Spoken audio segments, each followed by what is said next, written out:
पूर्व रेल्वे स्थानक परिसरही पूर्णतः जलमय झाला। रेल्वे स्थानकालगतच असणारी रेल्वे कॉलनी ही पाण्याखाली गेली। कुर्ला रेल्वे स्टेशन परिसरात पाणी झालेलं आहे। याचा मोठा फटका रेल्वे कॉलनीला बसलेला आहे। रेल्वे स्थानकालगतच ही रेल्वे कॉलनी आहे, तिथंही पाणी शिरलेलं आहे। इथला आढावा घेतलाय आमचे प्रतिनिधी देवेंद्र कोल्हटकर यांनी। इथल्या महिला आपल्या सोबत आहेत, आपण त्यांच्याशी बातचीत करूया।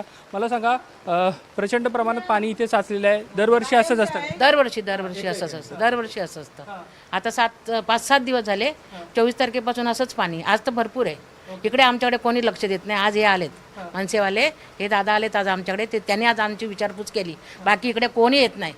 पाणी आता झोपडपट्टी पण आहे बाजूला, तिथे पण तशीच स्थिती आहे। एखादी गरोदर बाई असेल, डिलेवरीची बाई असेल, तर यातून ती कशी प्रवास करणार, हे तुम्ही स्वतःहून विचार करा या गोष्टीचा। आणि हे आजचंच नाही, आज रेल्वे ह्याचा काहीच एक दखल घेत नाही आहे। आज शाळेचे मुलं कसे घेऊन जायचे, कसे आणायचे, कामावाल्यांनी कसे कामं, बस सुद्धा इथपर्यंत येत नाहीये।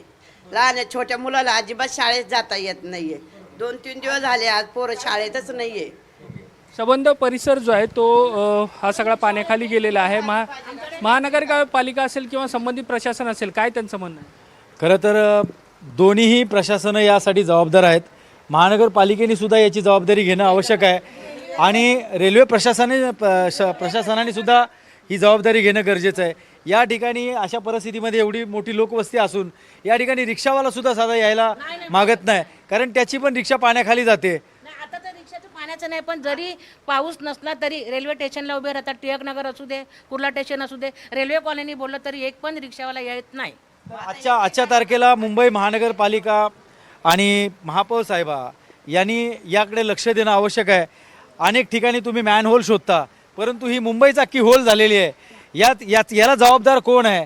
तुम्ही मोठा दावा केला होता की आम्ही मुंबई तुंबू देणार नाही, तुम्ही खोटे दावे करू नका, असं विरोधकांना बोलत होते की तुम्ही कुठेतरी खोलगट भागाचे फोटो आम्हाला दाखवता आणि ते पाणी साचलेलं दाखवता, या बाजूनी त्या बाजूनी तुम्ही खोटे दावे करता, परंतु त्यांनी हे आपण बघतोय की संबंध परिसर जो आहे तो जलमय झालेला आहे। त्यामुळे महानगरपालिका असेल किंवा रेल्वे प्रशासन असेल यांनी उपाययोजना करणं गरजेचं आहे, असं स्पष्ट म्हणणं जे आहे ते इथल्या रहिवाशांचं असलेलं आपल्याला पाहायला मिळतंय।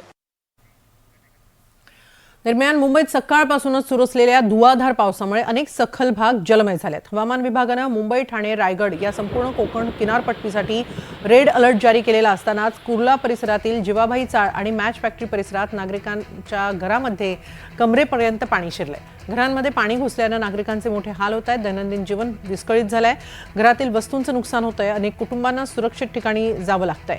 सतत कोसळणाऱ्या पावसामुळे पाण्याचा निचरा होत नसल्यानं परिस्थिती अधिक गंभीर झाली आहे। दरम्यान मुंबई महानगरपालिकेनं तातडीनं उपाययोजना करून परिसरात साचलेलं पाणी बाहेर काढावं अशी मागणी स्थानिकांनी केली आहे। पावसाचा जोर कायम असल्यानं नागरिकांमध्ये चिंतेचं वातावरण आहे।